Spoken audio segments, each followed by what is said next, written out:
Olá pessoal, sejam bem-vindos a mais um vídeo aqui do nosso canal. Hoje da série Aprendendo Ciência da Construção Comigo. Foi muito boa essa ideia, pelo menos para mim, né, de gravar esses vídeos aqui estudando junto.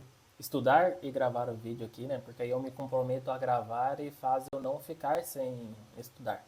Que essa série mesmo é uma série que já tem mais de anos, se eu não me engano, que eu tinha começado a assistir e aí não dava sequência, né? Que às vezes a gente fica muito no operacional, muito fazendo outras coisas e não para estudar. Então, gravando, meio que me comprometo de, tipo, olha, eu tenho que gravar pro canal, então, consequentemente, eu tenho que estudar e aprender junto. Então, tá me ajudando a forçar a parar e assistir para poder gravar aqui. Então, acredito que tem uma galera aí acompanhando junto, tem um pessoalzinho acompanhando junto também, então tá contribuindo para forçar o pessoal a estudar também. E a gente vai aprendendo junto aqui mais sobre ciência da construção.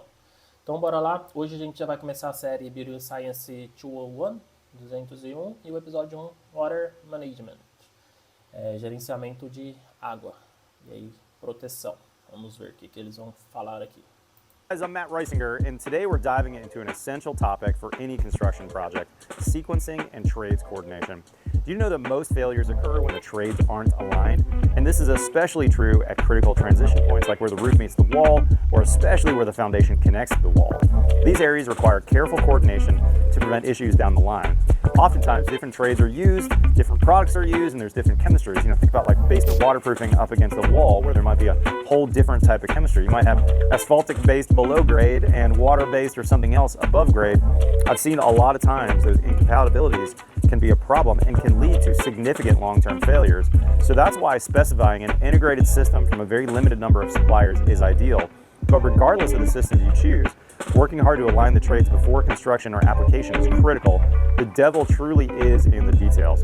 For instance, in the commercial construction world, maybe not quite as much as aqui já é importante a gente pausar, né? Tudo que eu falo ali nos vídeos da aula, tudo sobre light to frame é aqui, esse resumo dele.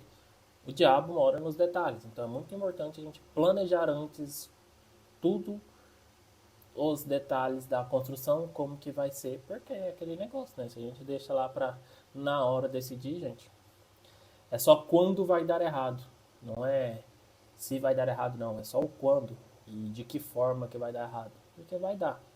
Então, a gente planejando antes, a gente minimiza muito problema de obra, isso eu tenho certeza. Porque você tem tempo de conversar com o fornecedor, de alinhar, de ver todos os possíveis problemas. Igual ele falou que é muito importante, então, principalmente locais, que tem muitos locais de proteção, tem solo, tem parede, tem N locais.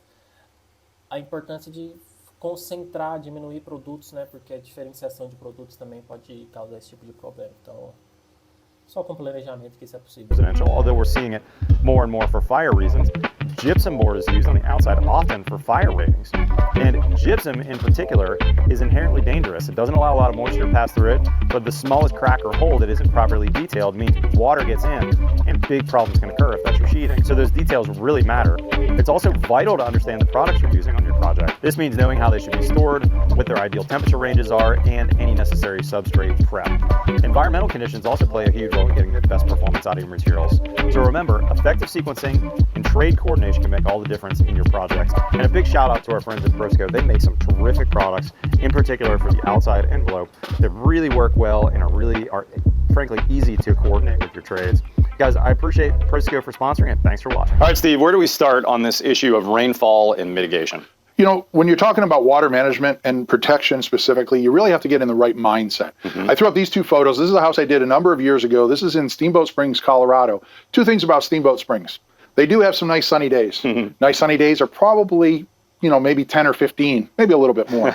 Steamboat Springs, for the most of the year, looks something like that. A lot of snow, a lot of precipitation. And protection, a lot of times we like to talk about just what's happening off of roofs, which is a really great place to start. But when you look at this, we have to protect this house from 4 feet of standing snow for probably about 6 months. Yeah, that's right. So selecting the right materials, for that choice too. So as we think about this water protection and mitigation, I think the first thing that Steve and I want you to think about is, where am I building? Where am I designing this house for?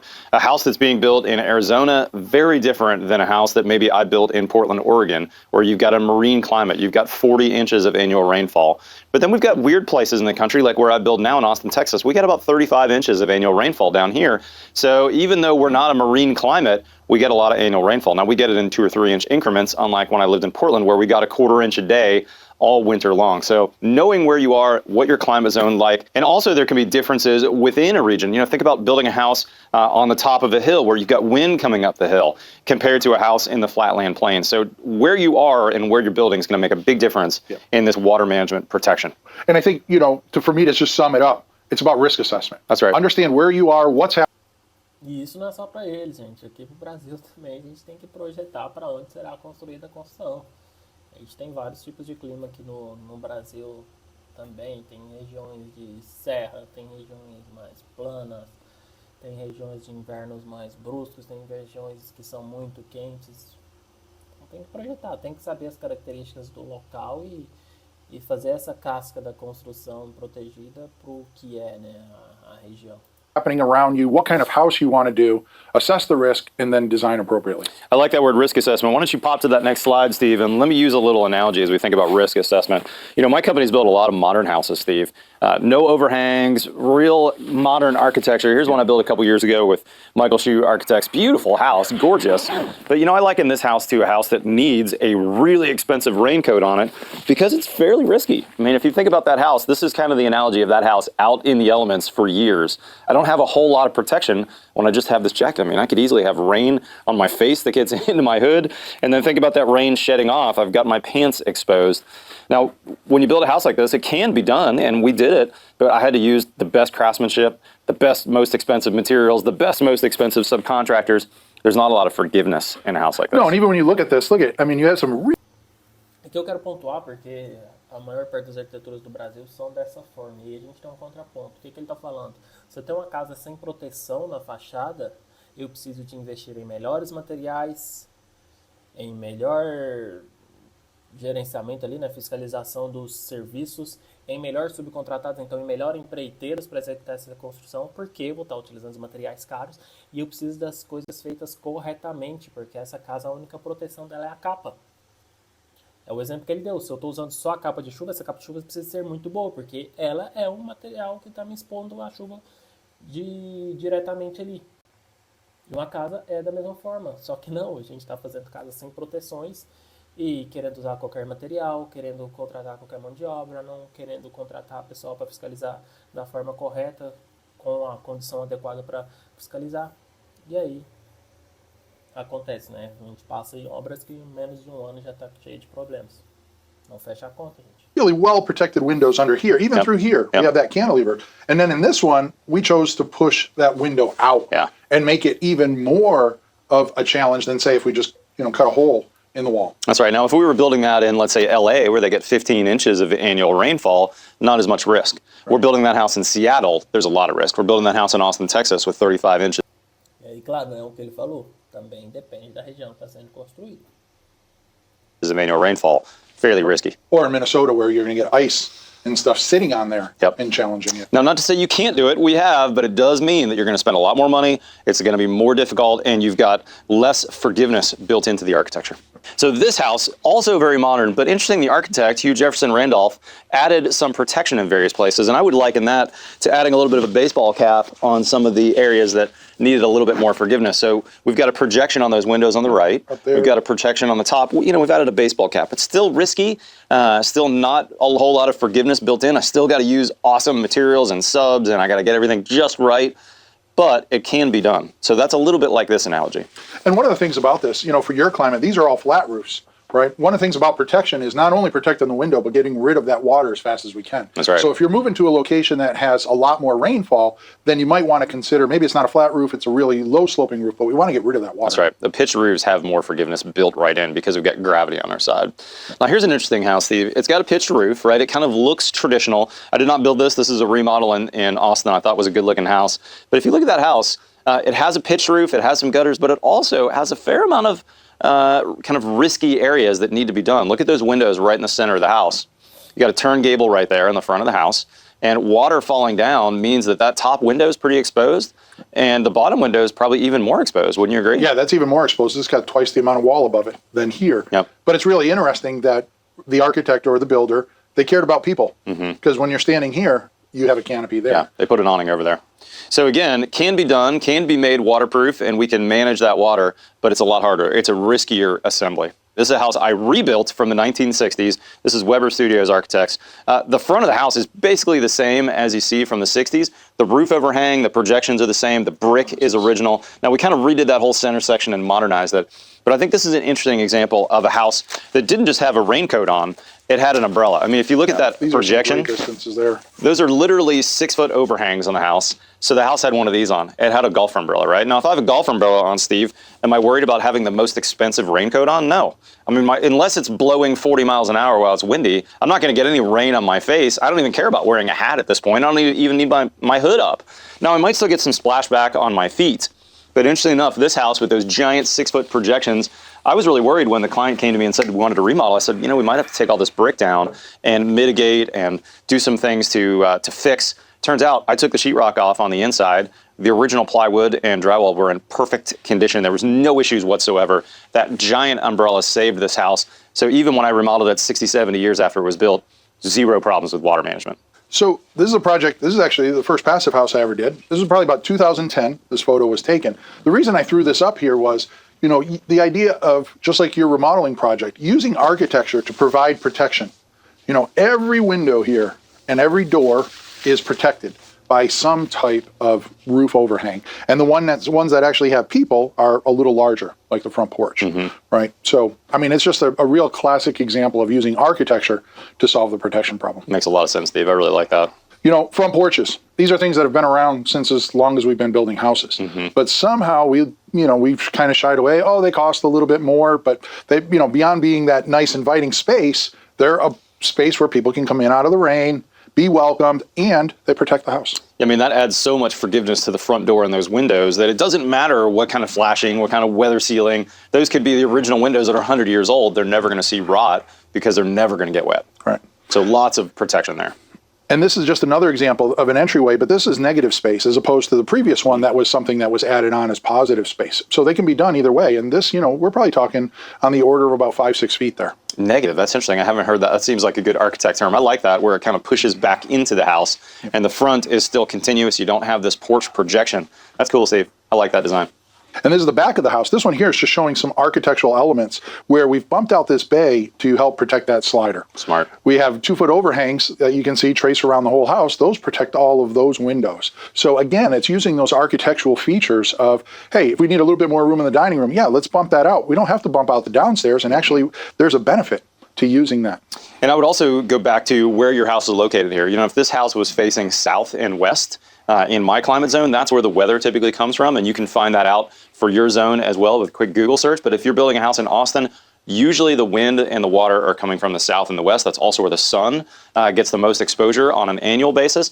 So having that first floor have some extra protection because it's down from that overhang by a significant amount. If those are 10-foot ceilings, that could be 20 feet below that overhang. That means that maybe I have an umbrella up for that overhang, but that umbrella is really high, right? And só resumindo aqui, viu que bacana, né, que é isso quando a gente é intencional nas coisas, nas decisões de projeto.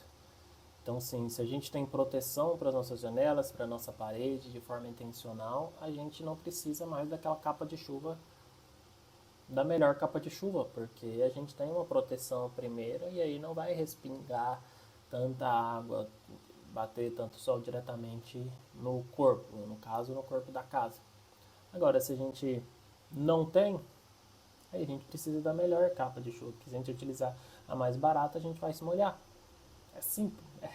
É uma analogia legal, né, que deixa tudo mais simples para poder entender. And so if that umbrella is way higher than my house, I'm struggling to get my umbrella up. Here we go.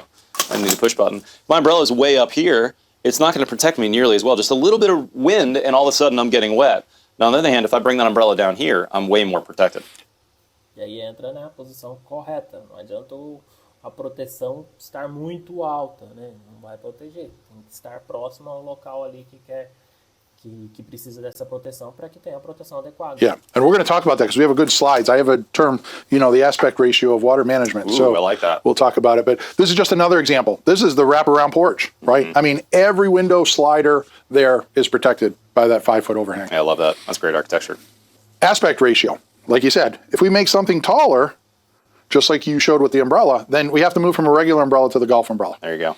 Right? And so this wants to be proportional to that height there. And what is the proportion size on that? Or do you have any rule of thumb? I mean, I like at least 1-to-1 here, but I mean, for this one here, this is a kind of an exaggerated condition. I believe this is probably on the order of 12 feet, and that's about 5 feet, Okay. 5.5 feet. So you're getting closer. we're getting closer 1-to-1. to it. But I think the next one here, so this is a traditional house, and this is that kind of 1-to-1 approach. Yep. Right? So the height from the window to the soffit, and then this out there, that 1-to-1. So in other words, if you're 2 feet down from the soffit, we want to see at least a 1-foot projection on that soffit to make sure that we've got some good coverage on that window. Yeah. I've done a number of water testing. Most windows leak at the head. And I just so happen to drive up to this picture and say, there is a God. And he gave me this photo. Because I couldn't have drawn or photoshopped a better photo illustrating the idea of protection. We've got a 2-foot overhang, let's say it looks like on that house. Yep. Also notice there's no gutters on this house. We do have a metal roof, which is really going to shoot that water out nicely. Yep. And the top, 4 or 5 feet underneath the soffit looks like the day it was installed. Yep. Absolutely beautiful. Those windows are highly protected. Interesting to note though, Steve, at the bottom of the house, just like my analogy of my feet maybe getting wet even though I've got a raincoat on, you can tell there's been a little bit of water at this rain event that happened recently and splashing back. Yep. Now that could be solved by adding gutters there. We can also do some things to mitigate that under construction. We're going to get into that in a later detail. But in all my years of remodeling, almost all the rot that I find, at least the major rot, is in the bottom 18 inches of the house. That's where that splashback causes damage over time. Yeah, and Peter Yost, we've done a number of times where we've tested here with a moisture meter and then tested here and found that in about 3 or 4 feet, we can get twice as much moisture content. Yeah, it makes sense. In the lower part of the wall. It's being protected up higher. So this one here is breaking down those elements again, talking about risk. This is that house that we talked about earlier. Not only do we have the 2-foot overhang, but by having a headpiece here and a little drip line there, these windows are really well protected. And when we're talking about risk assessment, this house is right on the Atlantic Ocean. So this is not something that's, not a house that's going to, it might see rain, now and then. No, this is going to see torrential downpours and wind throwing it against the house, right? So having that, and you can see here, we're probably more like 2-to-1 there. So advancing that aspect ratio for our risk. And then this is a passive house, and we're talking probably about 18 inches there. I mean, you could get away with just taping that window.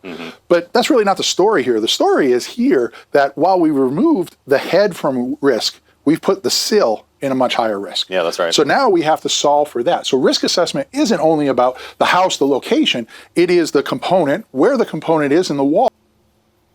Isso é interessante, né? Porque tradicionalmente ele falou ali que o risco deles maior é na parte de cima, porque eles faziam a esquadria pro lado de fora, né, da parede. E aí começou elogiando ali a questão da esquadria estar para dentro, né, porque queria uma proteção a mais na parte de cima.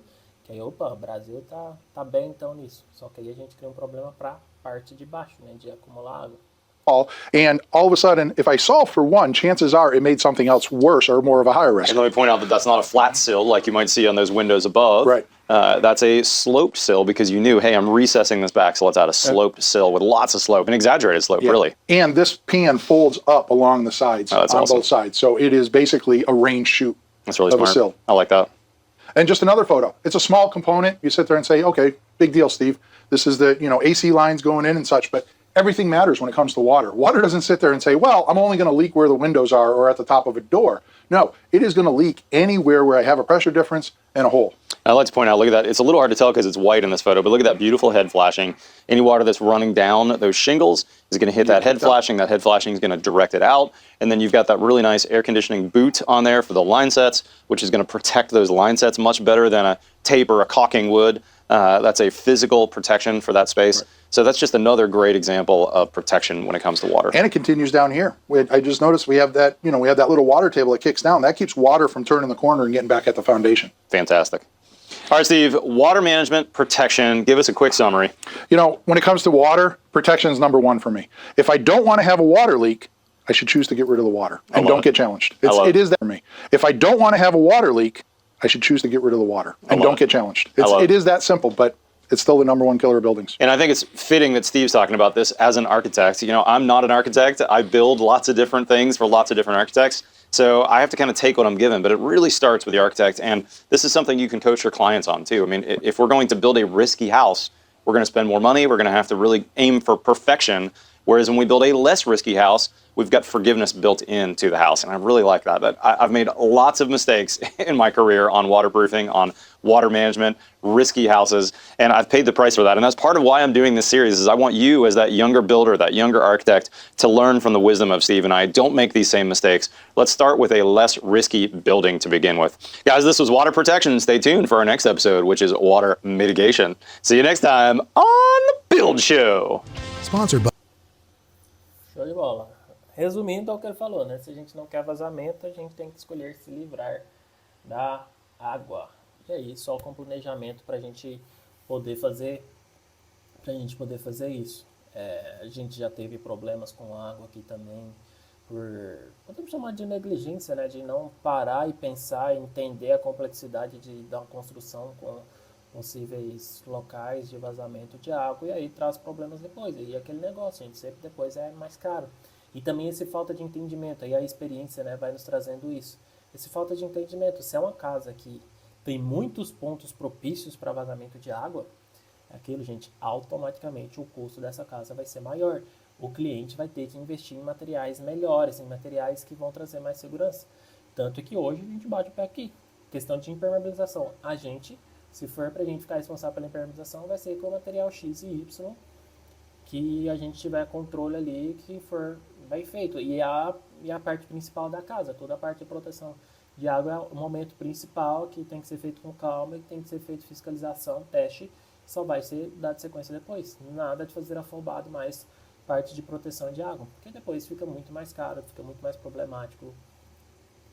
A obra não sai, porque aí vem uma primeira chuva e já começa a trazer problema. Então, assim, não abro mão mais. Se não quiser pagar, é aquele negócio. Hoje a gente tem mais experiência, mais tranquilidade. Se o cliente quiser virar e não quer pagar, quer impermeabilização melhor, não quer tudo aquilo, olha, beleza? Nesse momento você vai precisar fazer impermeabilização. Você pode procurar o que você quiser, faz ali, a gente vai dar sequência na obra. Depois, qualquer problema de vazamento não é responsabilidade nossa. Hoje, assim, é simples, porque se for para a gente assumir, precisa de saber. A pessoa que fez cada cliente, né, que fez a sua construção, o seu projeto de construção, ele tem que saber os riscos do seu projeto. E a gente tem essa obrigação de passar para ele antecipadamente. A partir do momento que a gente antecipou e ele não quer pagar a conta do projeto, paciência, não é mais com a gente, aí é problema dele, né? Então a gente tem que ter essa consciência, principalmente com profissionais, aqui como é mais profissionais que acompanham essa série aqui.